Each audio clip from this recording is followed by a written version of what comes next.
What's up gamers, TCan here with another video.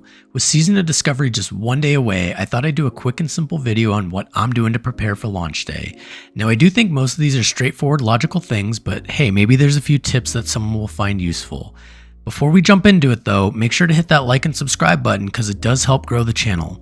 Also, if there's something you're doing to prepare for launch that I didn't mention in the video, let me know down in the comments section below.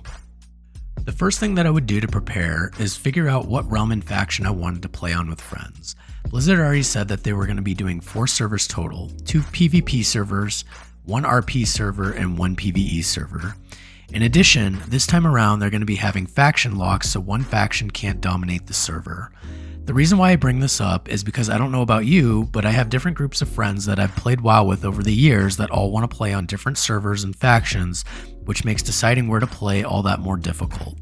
I know for me, one of the first things that I'll be doing is creating both Horde and Alliance characters on all the servers, even though I plan on playing only one character, and this is just to make sure that I have a secured spot in case I decide to change later.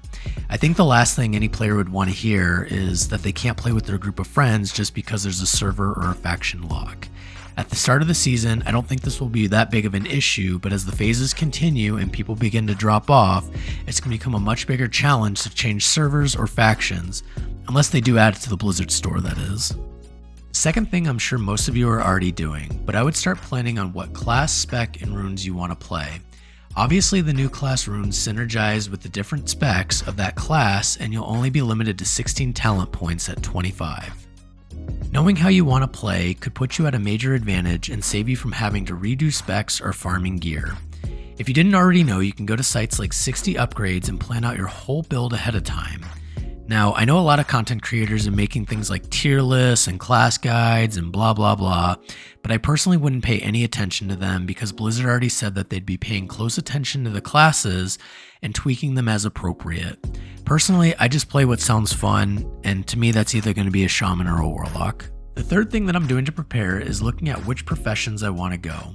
Just like figuring out which specs and runes best synergize with each other, there's some new items that are being added to each profession that synergize with the different types of class specs. Not only that, even though you might not be a certain profession, knowing which mats to farm, keep, and put in the bank for later use during the leveling process could help save a lot of time and gold.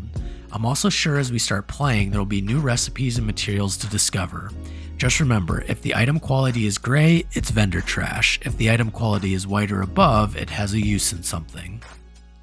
Last but certainly not least, I would make sure that your add-ons are up to date.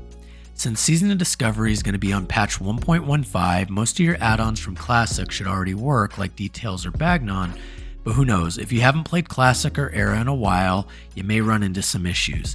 I would personally spend the time now updating them and configuring them the way that I want, so that way when the game launches, you shouldn't run into any issues. I also think the biggest add-on to probably have will be Questy, but I wouldn't expect it to fully work right out of the gates since I'm sure Blizzard changed a lot of the old quests and added some new ones. The developers of Questy also stated that they wouldn't be adding any quests from the Rune quest line just to keep the game as the developers intended it. Well, that's going to be it for me. Hope everyone has a successful launch and enjoys the first couple of hours of a new game. Remember to drink lots of water and take necessary breaks. I'll catch you guys in the next one. Peace. If you're still here, irregardless is a real word. It's in the dictionary. Okay, see you. Bye.